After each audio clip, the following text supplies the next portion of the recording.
Creating shared leadership. Leadership is something we're all interested in, but it's really hard. So here's one of the core leadership dilemmas. Sometimes as a leader, you have to override everything you're being told, go against the grain, drive things against the will of the people who work for you. And if you're right, afterwards, you're considered to be a great leader. That's terrific.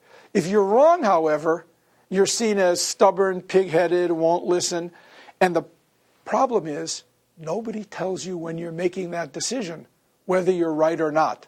You have to deal with uncertainty, and that requires a certain amount of courage. But here's another dilemma. Even when you're right, that can make subordinates passive. In fact, the stronger you are, the more often you're correct, the more likely they are to say, okay, I have a great boss. Boss, you decide. And even when you're off base, maybe it's 1 out of 10, although probably the average is 6, 7, 5 out of 10 that we're wrong, they don't tell you. They hold back. They say, well, I gave some hints. I didn't lie. I tried to tell the boss, but that's a really good person. Not my problem. They pass it upwards. And yet, no matter how smart you are, no matter how good you are, no matter how often you are right, no one can know everything. No one can control everything. No one can be responsible for everything. Accountable, yes, but not necessarily responsible. That's just the nature of the world. And this heroic assumption that I'm the leader, so I have to control it all, I have to take charge of everything, is a terrible assumption. Most people agree that bosses can't know everything, and yet heroism hangs on. It won't die. I think of it as being like Dracula. You can't get the stake to put in the heart. It keeps popping up because it's so ingrained in how we think about leadership. But it's not just leaders. I used to think it was all about leaders liking control. That's not it.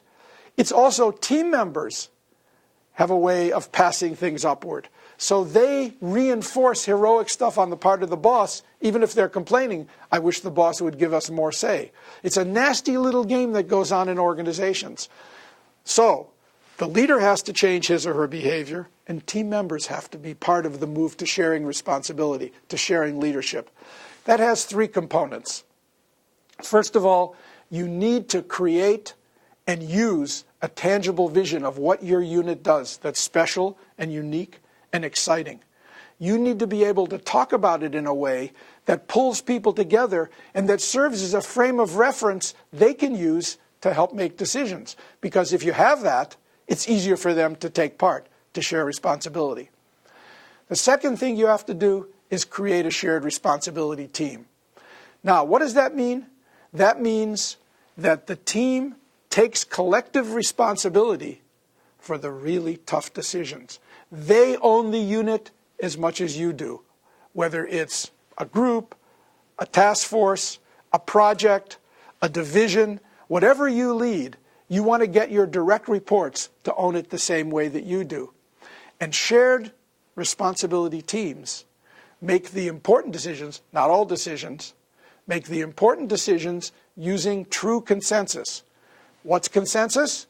It means every member of the team has been heard. Everyone knows they've been understood. They would say, yes, everyone here gets my arguments. And every member of the team can at least live with the decision. It's not the same as delegation. That's appropriate sometimes, but it's not handing it off to somebody else. It's not the same as what's usually called empowerment, which always implies I let the team have a say, but I hold on. It's about being in it together. True consensus. I like what they say at Intel even better. They say at Intel, you're obligated to fight like hell for your point of view when you're in a process of making a team decision, and you're equally obligated to fight just as hard to prove you were wrong once the decision is made in a different direction. That's serious shared responsibility. And then finally, you've got to have mutual influence relationships, open, authentic, honest, where subordinates feel they can influence you, and because they can influence you, they will allow you to influence them. That's mutual. Once you have your vision, you've got to use it for decisions. You've got to have the most important decisions made by consensus. The small decisions, make yourself or delegate it to somebody. But the big ones, which bosses usually at most consult with, make it together. Be in it together. And then finally, you've got to be authentic and vulnerable. You have to admit to your team when you're uncertain or when you've made a mistake.